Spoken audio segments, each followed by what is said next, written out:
Salam, apa kabar? Saya percaya kita semua dalam berkat-berkat Tuhan karena Allah kita Allah yang Emmanuel, yang terus berkarya dalam kehidupan kita. Kita akan belajar firman Tuhan, mari kita berdoa. Bapa, terima kasih buat anugerah-Mu yang Tuhan terus berikan dalam kehidupan kami. Sekarang kami akan belajar firman-Mu, mohon Roh Kudus berikan pengertian akan firman Tuhan yang kami pelajari. Dalam nama Tuhan Yesus kami berdoa, amin.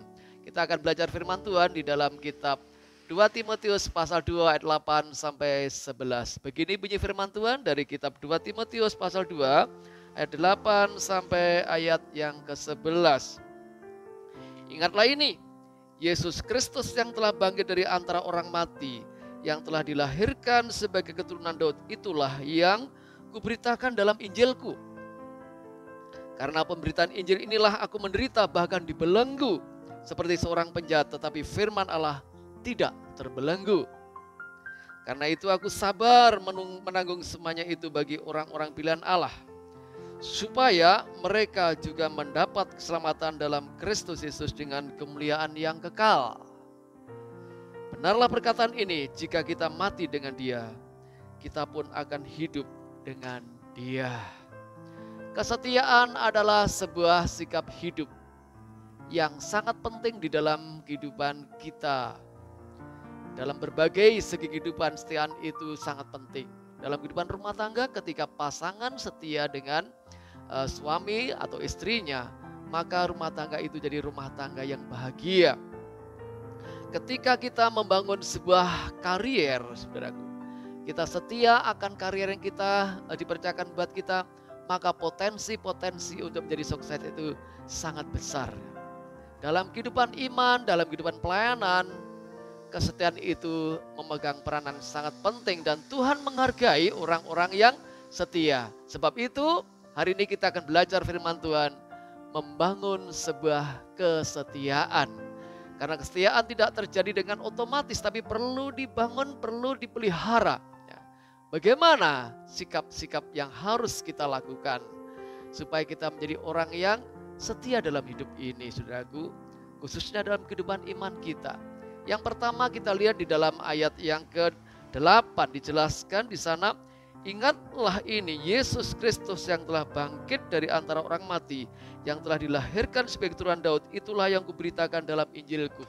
Yang pertama, mari kita memandang pada Yesus. Yesus adalah Allah yang menjelma jadi manusia. Untuk apa? Untuk menyelamatkan kita yang berdosa. Selain itu, Yesus ketika menjelma jadi manusia, Dia ingin memberikan teladan kehidupan yang benar, bagaimana ciri-ciri kehidupan yang dikehendaki Allah. Dan Yesus di dalam kehidupannya, Dia pribadi yang menjadi teladan yang luar biasa. Tidak ada yang cacat dalam kehidupan Yesus. Dia sempurna. Dan salah satunya adalah dalam hal kesetiaannya. Saudaraku, Yesus mengerjakan keselamatan buat kita, itu misi yang sangat besar. Dan itu bukan sesuatu yang mudah, ya. Sebab itu ketika Dia jelang disalibkan, ya, ketika Dia di Taman Getsemane, Dia berkata, ya Bapa, biarlah kalau Tuhan Engkau mau, cawan ini biar berlalu dari hadapanku. Berat, saudaraku, ya. Tapi Dia lakukan itu, misi keselamatan dengan disalibkan. Sebab itu ketika Dia disalibkan, Dia berkata, sudah genap, artinya sudah selesai. Jadi karya keselamatan yang dilakukan Yesus di atas kayu salib sudah tuntas untuk menyelamatkan kita. Artinya apa? Dia pribadi yang setia. Sebab itu mari Bapak Ibu Saudaraku, ya, ketika kita sulit untuk membangun sebuah kesetiaan, kita melihat teladan kehidupan Yesus. Yang kedua, ayat yang ke-9 berkata kepada kita demikian. Karena pemberitaan Injil inilah aku menderita, malah dibelenggu seperti seorang penjahat, tapi firman Allah tidak terbelenggu.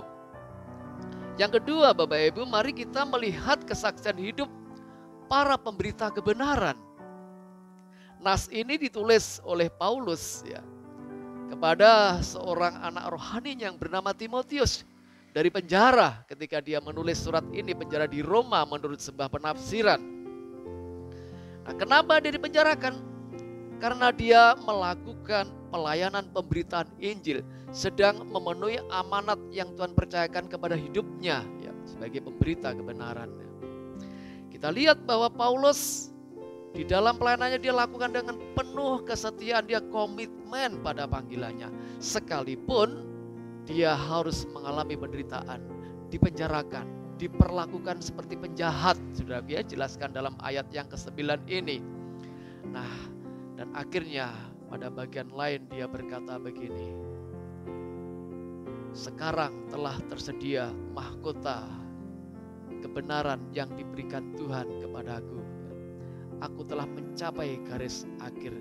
Dia melakukan amanat Tuhan, kehidupannya sebagai seorang hamba Allah dengan penuh kesetiaan walaupun ada persoalan. Bapak Ibu Saudaraku, kesetiaan itu tidak diuji ketika semuanya sedang aman, sedang beres ya. Mungkin usaha kita sedang lancar ya, bisnis kita lancar, pelayanan sedang berjalan maju ya. Bisa saja kita setia karena aman semua. Tapi bagaimana ketika kita mengalami persoalan-persoalan yang berat, tantangan? Apakah kita setia? Nah, kita lihat Paulus ingatkan buat kita, tekanan dialami, tantangan dialami, bahkan diri penjarakan, diperlakukan seperti penjahat dan dia tidak pernah berbuat jahat. Tapi dia tetap setia, berkomitmen, berjalan dalam kebenaran, berjalan dalam pelayanan. Mari Bapak Ibu belajarlah memandang kepada sekeliling kita, yaitu kesaksian para pemberita kebenarannya. Mereka sedang berkata pada kita supaya kita menjadi orang setia. Yang ketiga, yang terakhir ya, ayat yang ke-11 berkata kepada kita, benarlah perkataan ini, jika kita mati dengan dia, kita pun akan hidup dengan dia. Sikap yang ketiga yaitu melihat jaminan masa depan. Artinya apa? Melihat jaminan-jaminan yang Tuhan berikan bagi kehidupan kita, bagi kita yang setia kepada Dia.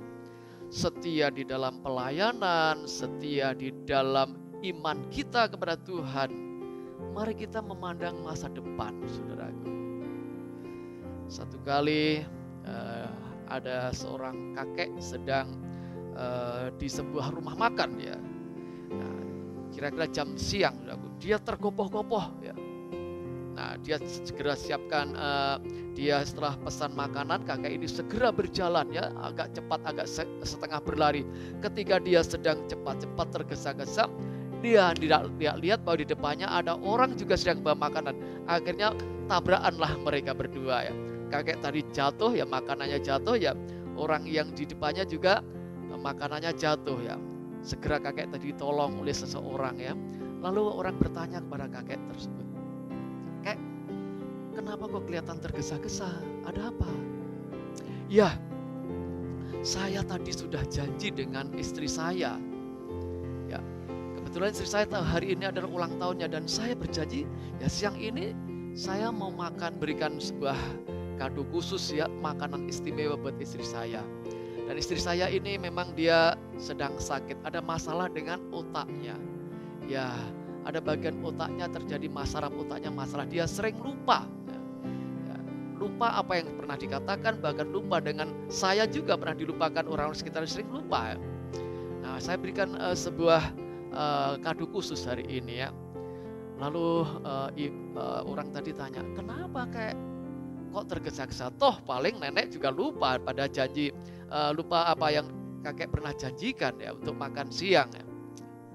Ya, memang kata si kakek, istri saya bisa lupa kepada janji-janji yang saya ucapkan, tapi saya tidak pernah melupakan janji-janji saya kepada dia.